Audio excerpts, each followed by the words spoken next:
Our ears are actually pretty amazing. They are completely self-cleaning.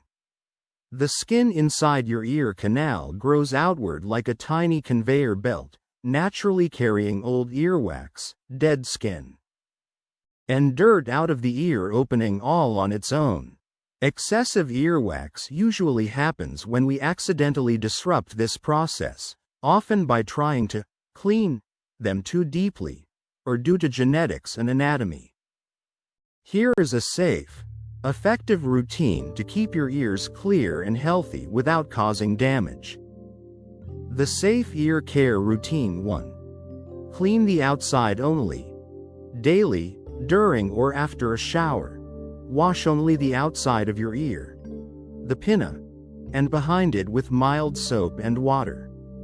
When you dry off, use a clean washcloth over your finger to wipe away any wax that has already made its way to the very edge of the opening.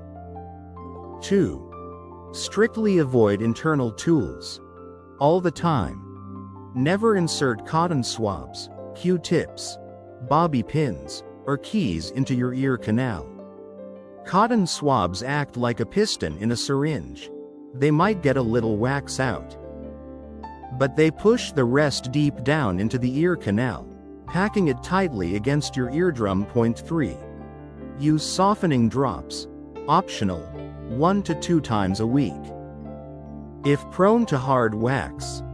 If your wax is naturally very dry and hard, place 2 to 3 drops of plain mineral oil, baby oil, or over-the-counter hydrogen peroxide drops into your ear canal.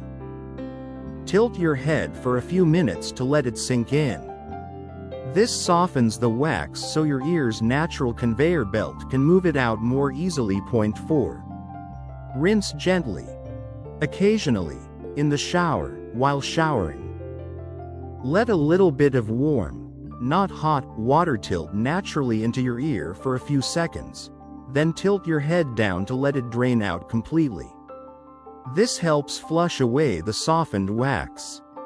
The golden rule of ear care: never put anything smaller than your elbow inside your ear. Do you wear earbuds or earplugs often? If you wear headphones, earbuds, or earplugs for hours a day, you are blocking that natural conveyor belt and trapping sweat and wax inside. The fix: clean your earbud tips weekly with rubbing alcohol. And try to give your ears air breaks every hour to let moisture evaporate. Warning: when to see a professional if you already feel like your ear is completely blocked, ringing, or muffled. The wax is likely already impacted. At this stage, trying to clean it at home can press it against your eardrum. A doctor can quickly and painlessly flush it out or use a tiny vacuum, microsuction, to clear it.